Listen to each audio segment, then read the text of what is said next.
Üdvözlöm Önöket a képernyő előtt, ez itt a Shoot Off magazin harmadik adása. A mai napon ellátogatunk Budapestre egy karneválkupára, egy beöltözős bulira. Utána átutazunk Szerbiába egy speciális úgynevezett Pro-Am shooting versenyre. Ott történt egy majdnem baleset, ezt állandó szakértőnkkel, Szarvas Péterrel kitárgyaljuk. És akkor nézzük meg gyorsan, hogy hogyan sikerült Belme Attila Farsang kupája. Shoot Off. A budapesti Farsang kupa pályarajzait és lövésszám adatait látjuk éppen. Ez egy kellemes, level 1-es, 7 pályára tervezett 81 lövéses verseny volt. A rajzokból és az adatokból egyértelműen megállapíthatjuk, hogy a rendező Belme Attila nagyon okosan nem bonyolította túl a pályákat, viszonylag gyors lefolyású pályákat rakott egymás után, így aztán mindenki jól érezte magát.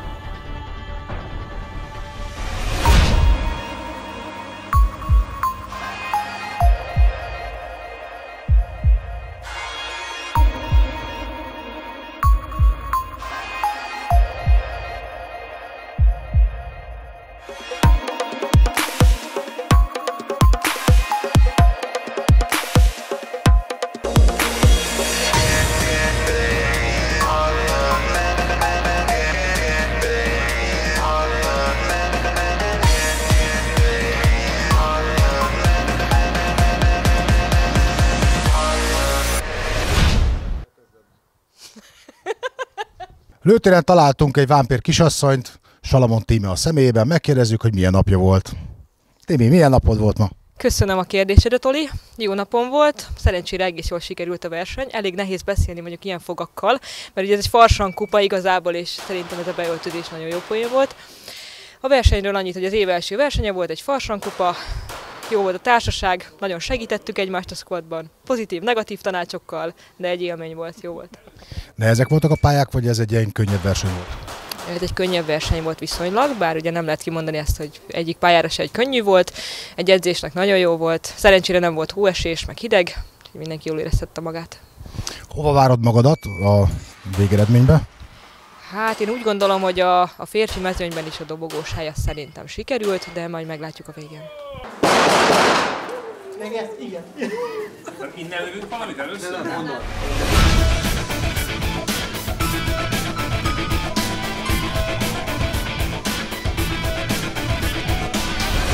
A Belféle Farsang kupán vagyunk.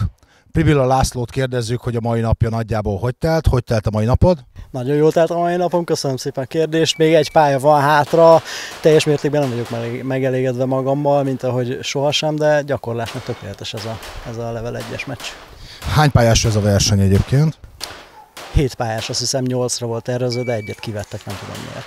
Az eddigi pályák azok hogy tetszettek neked, mennyire voltak bonyolultak? Érdekes volt, nem voltak bonyolultak, de oda kellett azért figyelni. Mit vársz még a mai naptól? Lesz-e még pálya? Hát leginkább a bográcsgolyást várom, de mondom, szeretnék az első helyen végezni. Majd meglátjuk. Lesz még egy pályám van hátra. Az látszik, hogy ez az év második versenye, sokat kell még gyakorolnom.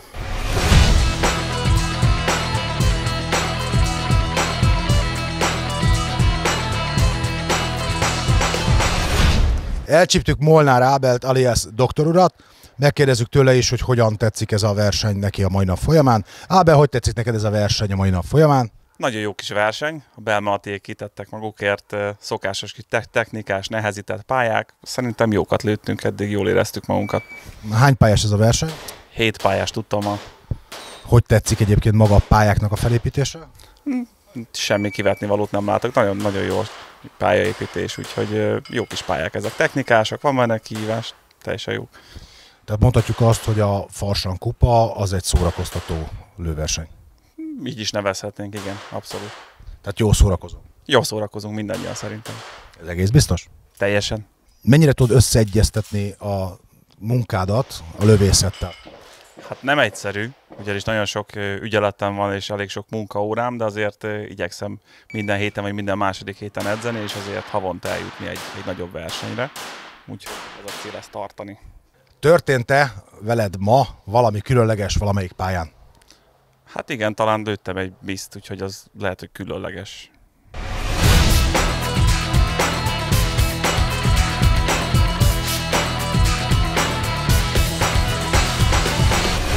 A feladata az, hogy ha a lövőbal kicsit segítsen. Köszönöm, hogy velem példáloztál. Ezen a versenyen is elcsíptük Pap Rolandot, aki most már Opent lő. Megkérdezzük, hogy milyen volt a napja. Roland, milyen volt a napod? Köszönöm szépen, hosszú volt és nagyon eredményes. Lehetett volna jobb is. Az Open pisztolyt, ahogy említetted, kicsit váltottam erre a kategóriára, hát meglátjuk, lesz időnk azért gyakorolni ebben az évben ezzel a fegyverrel. Hova várod magadat a mai teljesítményed alapján? Hát azért lőttem egy pár májkot ott az első 3 pályán, úgyhogy nem tudom hány Open induló van. Dobogó.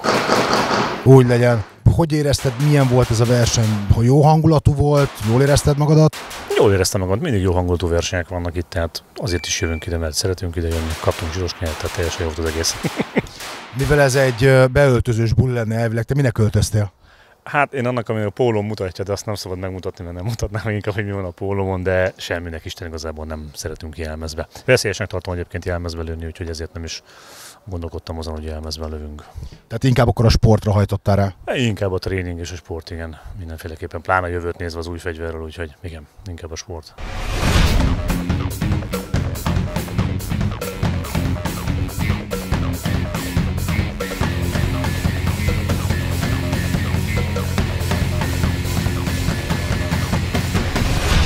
Az Openből elcsíptük még Bárkányi Lászlót is, tőle is megkérdezzük, milyen napja volt. Laci, milyen napod volt? Szia, köszönöm, jó éreztem magam, jó verseny, kicsit fáztam, hát meg össze kell szoknom egy picit az új pisztollyal. Hogy mennyire új ez a pisztoly? Hát ez vadonatúj, ez volt az első verseny, pár lövés van benne. Picit átalakítottuk, de még tesztelés alatt van pár dolgot, még most kiderült, hogy mit kell változtatni. Be fog válni ez a pisztoly, úgy érzed? Mindenképp úgy gondolom, mert sokkal pontosabban tudok lőni, és nekem nagy hibám volt az, hogy kicsit szétdobáltam a találatokat. Tehát a gyorsaságom a találat rovására ment általában. De akkor most ezen a pár ilyen rövid, pörgős pályán, akkor tulajdonképpen tényleg jól tudtál tesztelni, tehát ez is volt a cél, vagy dobogóra akarod magadat a végén várni? Persze, mindig szeretem magam a dobogóra várni, de most nem hibáztam, tehát nem lőttem se májkot, se PT-t, minden talált ott volt, ahova mondhatni, ahova szántam, de beválik szerintem az új pisztoly. Akkor tulajdonképpen mondhatjuk, hogy egy jó napot zártál? Mondhatjuk, igen. Legközelebbi verseny melyik lesz? Hát mindenképp a Horváth Edéz elmegyünk a Paragán versenyre, hát aztán utána kezdődnek ezek a külföldi versenyek is. Addig remélem, így van. Jó, a Level 3-as versenyen külföldön úgyis találkozunk, beszélünk majd még. Mindenképpen.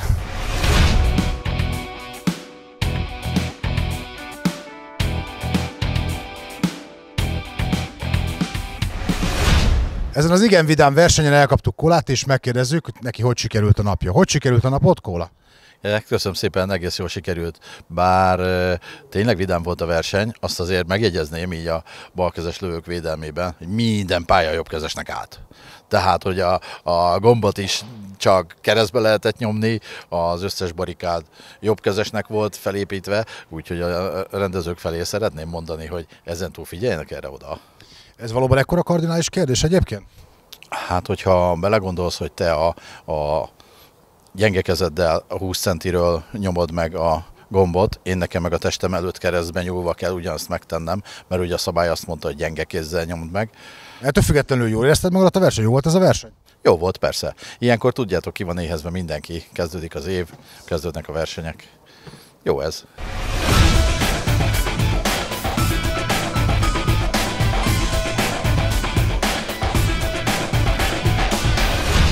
Sanyikám, hogy tetszett a verseny? A verseny nagyon tetszett, azon kívül, hogy szétfagytunk, nem készültünk erre az időjárásra, a pályák azok jók voltak, bár én mindegyiket elrontottam, de egyébként ötletesek voltak, dinamikusak, a level 1-es szinthez képest szerintem hozta, amit elvártunk tőle.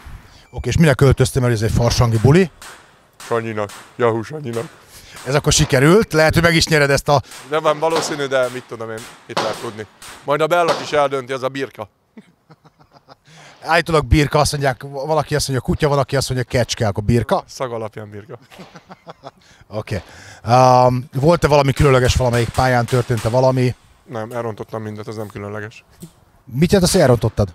Ami lehetett, pitit, azt meglőttem, ami visz lehetett, azt ott hagytam.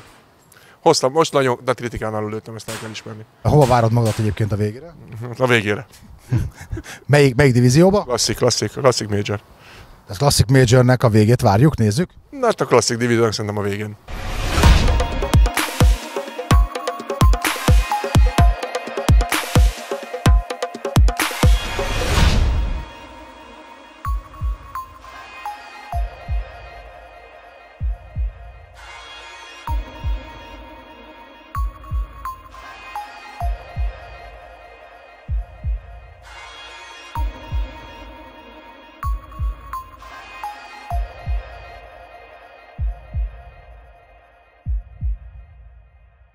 Shoot off.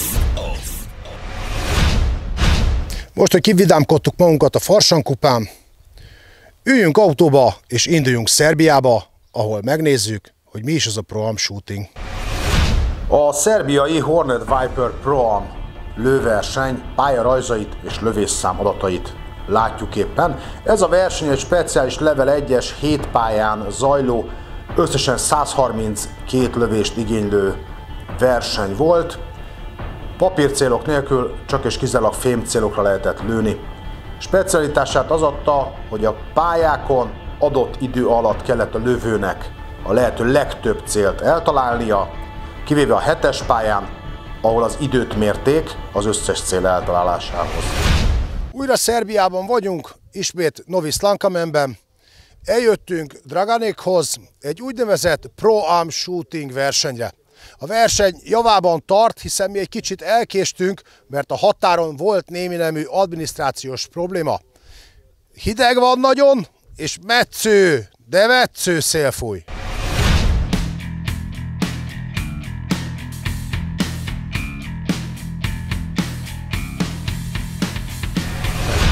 Dragan, egy Pro-Am versenyen vagyunk itt. Mit jelent ez a Pro-Am verseny? First of all, I want to give you big hello because you came back after 1 month. Pro-Am, we decided to make this kind of competition similar like Pro-Am. Most important for Pro-Am is that you shoot still target for part-time. We have some 6 stages, different part-times from 5 seconds to 30 seconds. It's most important to shoot all still targets and fall down for part-time.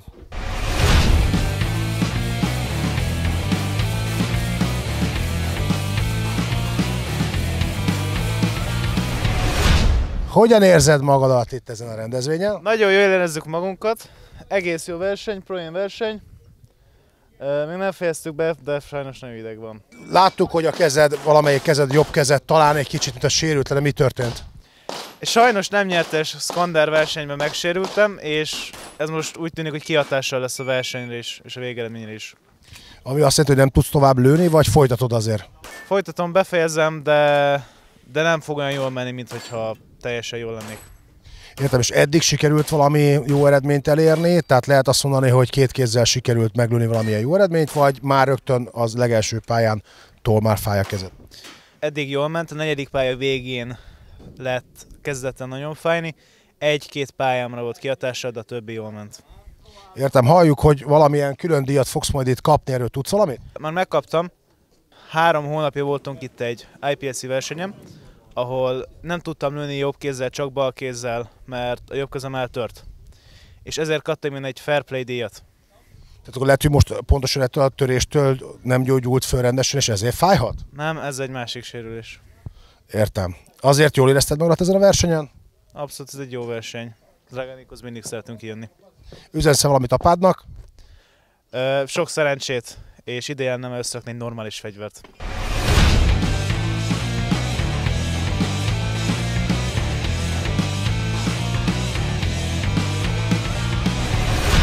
Hogy érzed magadat, Szamóca?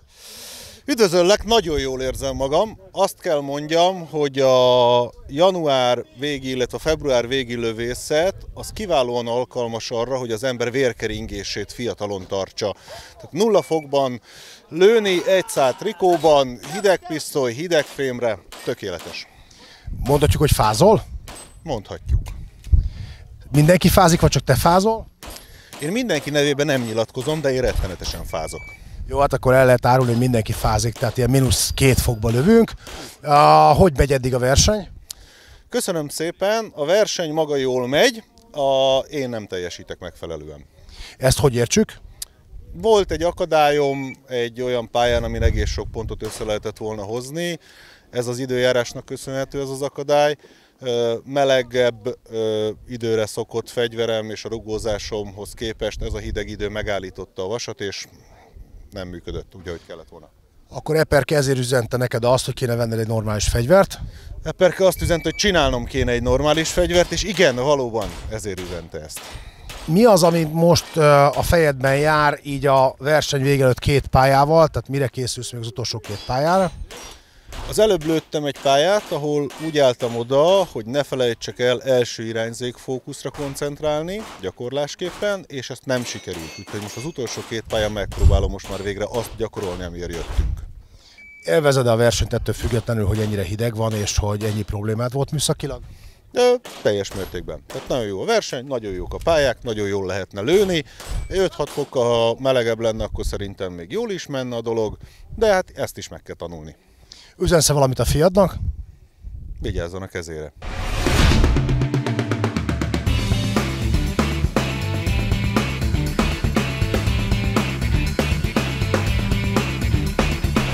Hogy érzed magadat? Mi ez a verseny, és milyen eredményekkel zársz? First of all, I want to say hi to all of your visitors on the page, on Shooting Off magazine. It was very good. For me, this match is something new in my life. I shot for the first time on Pro Arms system scoring, and it was good. It was very good, very fast. I like to shoot metal because metal doesn't lie. When you hit it, they fall. And for me, I'm very happy how I finished this competition, and it was good. Organization was good. Whether we cannot have sun in this time of year because it's winter and we have to use it. So we are practical shooters, and if it's cold, everybody is cold. So we have to give our best to be much better as we can.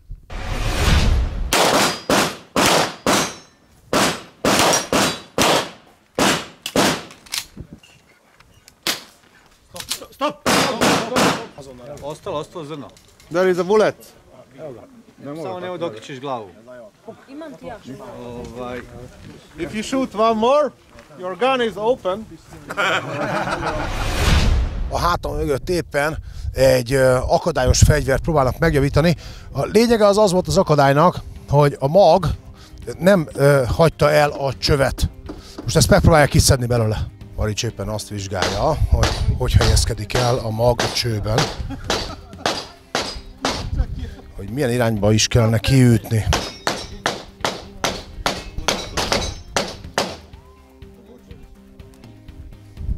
És úgy néz ki, hogy sikerült is megoldani ezt a problémát, úgyhogy a fegyvert lehet összeszerelni, és lehet vele tovább versenyezni.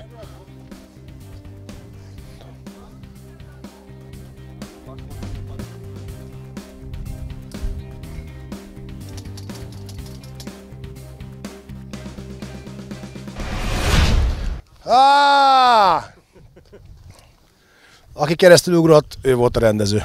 Hogy tetszett a verseny? Sziasztok! A verseny az zseniális volt. Az idő kivételével teljesen minden rendben volt vele. A hóesés, a -2 fok, hát az nem kedvező.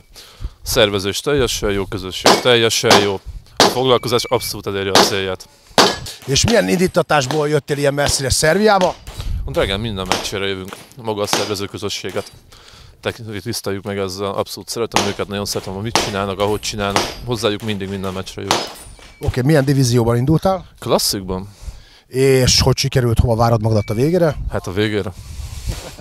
Nem hinném, hogy annyira a végére, mert ha jól hallottam, akkor a Sami nagyon-nagyon elrontotta, tehát lehet, hogy dobogóra fogsz állni. Örülnél neki nagyon? Inkább nyernék, mint hogy így álljak dobogóra. Jó, de azért fölmész, hogyha arról van szó. Mindenképpen. Legközelebb azt hiszem talán valamikor áprilisban lesz itt a Nemzeti Bajnokság. Jössz? Természetes, hozzájuk mindig.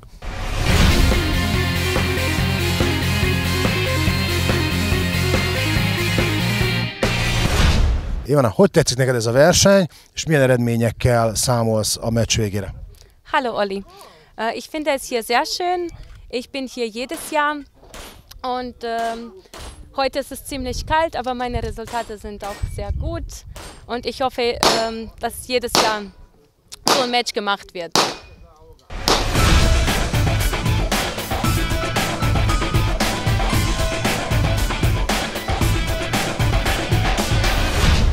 Egy szerb Pro-Am versenyen vagyunk túl, ami egyébként egy felejthetetlen verseny. Már csak azért is, mert -2 fokba lőttük meg, és nem számítottunk, ugye az időjárás előrejelzés azt ígérte nekünk, hogy jó idő lesz, kicsit sütni fog a nap, és plusz lesz a hőmérséklet.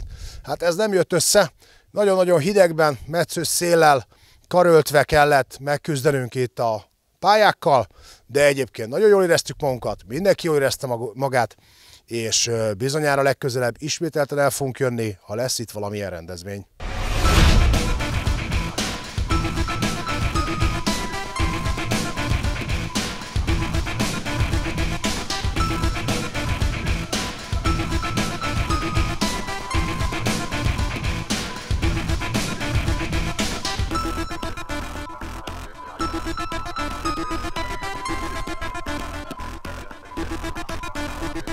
Shoot off. A Szerbiában látott műszaki problémás esetet állandó szakértőnkkel, Szarvas Péterrel kielemezzük, hogy mi is történt ott pontosan, és mi is történhetett volna. Előbb megnéztünk egy esetet, ami Szerbiában történt. Hát ezzel kapcsolatban kérdeznénk téged, hogy mi történt ott, mi lehetett esetleg a műszaki probléma, illetve lehetett volna ebből nagyobb baj a későbbiekben, illetve az elhárítása ennek a műszaki problémának szerinted hogy jó, hogyan zajlott? Hát nagyon egyszerű dolog történt, egy lövedék beszorult a csőbe, és ugye ez okozott akadályt a versenyzőnek, amit ő nem észlelt, de szerencsére a bíró észlelte, és rászólt, hogy álljon meg, kiürítették a fegyvert, és aztán kiütötték a csőből ezt a beszorult lövedéket. Alapvetően kétfajta eset fordulhat elő. Az első az, amikor egyáltalán nincs lőpor a töltényben, a másik, amikor egy kis lőpor van egy kevéske lőpor van a töltényben. Az első eset az valamivel szerencsésebb, mert olyankor csak a csappantyú ereje préseli bele a lövedéket a csőbe, és az nem képes túlságosan messzire belepréselni, valahol az átmeneti kúp után megáll, és ilyenkor, hogyha a következő töltényt ugye rá akarod tölteni, nem fog beférni a töltényűrbe, tehát a fegyver nem zár, nem lehet elsütni. Tehát ilyenkor egyértelmű szemmel látható. Ez szemmel látható, és itt nincs tovább. A másik eset az a problémásabb, amikor egy picike lőpor van a töltényben, és az el is ég, ugye, amikor elsütjük a töltényt, és bepréseli a lövedéket valamennyire a csőbe. Ugye nem tudjuk mennyire. Na ez a problémásabb dolog, mert ilyenkor bizony rá lehet tölteni a következő töltényt, ahogy a versenyző ezt tette is, és bizony el is lehet sütni. Ez a nagyobbik gond. Ez a nagyobbik gond. Igen, ez a nagyobbik gond. Én személy szerint jártam már így egyszer egy versenyen, pont egy hasonló típusú pisztolya, mint a versenyző ültény, tanfoglióval jártam így. Hát egy csődudor keletkezik ilyenkor. Igen, és hát a fegyver az működésképtelenné válik. Egy csőcserével általában javítható. Ugye ez egy teljesen hasonló fegyver, ez egy Shadow 1-es, ugye amivel történt, az egy Shadow 2-es volt. Tehát ugye most Péter szépen szétszedi nekünk ezt a fegyvert. Némi segedelemre van szükségem, de talán fog menni. Így né. Ugye, és akkor gyakorlatilag most ugye előkerül maga a cső, ami ugye, mint hogy azt mondtad is, ezt utána, tehát hogyha csődudoros, tehát igen, sérült lesz a cső, ezt az alkatrészt kicseréled, és lehet vele tovább. Elméletileg, igen, utána újra működőképessé válik. Tehát ez a cső, ez a töltényű része, és ez az a rész, ahol ugye a húzagok vannak, és itt ami történt, az ugye az volt, hogy betöltötte a töltényt, elsütötte, és valahol, ahogy néztük is a felvételen, hogy ütögették, körülbelül ezen a ponton megállt. De ekkor még nem sérült ugye nyilvánvalóan ez a cső. Ekkor még nem, így van. Tehát akkor ez még egy hibátlan cső, csak egyszerűen ugye nem volt annyi energia, ami kipréselje egészen igen. A csőtorkolat. Most ez nem egyedi jelenség, tehát azért azt hozzátenném. A leggyakoribban a házilag szerelt, magyarul újra töltött lőszerekkel fordul elő, de előfordult már gyári lőszerekkel is. Egy kedves barátom szavaival élve, aki egyébként egy lőszergyárban dolgozik, ahol emberek dolgoznak, ott hibáznak. Nekem, az én esetem, az gyári lőszerrel fordult elő, csak tapasztalatlan voltam még, és nem érzékeltem. Amikor ilyen van, akkor azért a fegyver másképp viselkedik. Tehát egyrészt nem rúg akkorát, másrészt más a hangja, úgyhogy egy gyakorlottabb lövő ezt általában érzékeli. Hát igen, csak mondjuk egy stressz helyzetben egy versenyen, igen. Egy pályán, ugye nem biztos, hogy jó reagál. Tehát igen. Tehát mint hogy a srác is ugye egyből rátöltött, mint ezt láttuk, tehát ő akart volna tovább menni, benne volt az a hév. De szerencsére nem. Hoztál nekünk egyébként egy másik pisztolyt, amin viszont van egy kifejezetten csődudor, ugye ez, ami, hogy ha ráhúzol és akkor megdagad a cső, ez egy forgópályás revolver. Ez egy 357-es Magnum kaliberű Smith & Wesson. Hogy hol van, mutasd, hogy hol van. Itt van benne pont valahol a Smith & Wesson felirat S és O betűje tájékán. Ez is ugye újra töltött lőszerrel történt. Kevés volt a lőpor benne, csak idáig préselte be a lövedéket. Csak hogy míg az öntöltő pisztolynál ugye rá kell húznod a következőt, ahhoz, hogy tudjál egyet lőni. Ott van idő ugye megállni, mert valaki észlelheti és megállíthatja. A revolvernél nem nagyon van erre idő, hiszen ahogy húzod az elsütő billentyűt, fordul a dob és lövi a következőt. Így van. És hát ennél sajnos ez történt. Megjegyzem, hogy a pisztollyal vagy a revolverrel azóta több 10 000 lövést lőttünk el, tehát teljesen kifogástalanul működik, még pontos is, még azt sem mondom, hogy úgy észrevehető pontatlanságot okozott volna, de sajnos ez a csőhez se lejt. Van-e arra egyébként mondjuk azt esély, hogyha nem egy fémtokos pisztollyal lőjük ki, vagy történik ez a csődudoros, beszorult, magos, újra rálövős történet, hogy akkor maga a fegyver is sérül kívülről, illetve ugye hát nyilván mivel az ember kézbe tartja, tud-e sérülni egyébként a lövő ilyen esetben? Az én személyes tapasztalatom és véleményem az, hogy kevés az esély rá. A maroklőfegyvereknek a töltényei azért kisebb nyomást generálnak, mint mondjuk egy puskánál. A puskánál ott valószínű, hogy szálszerte szét minden.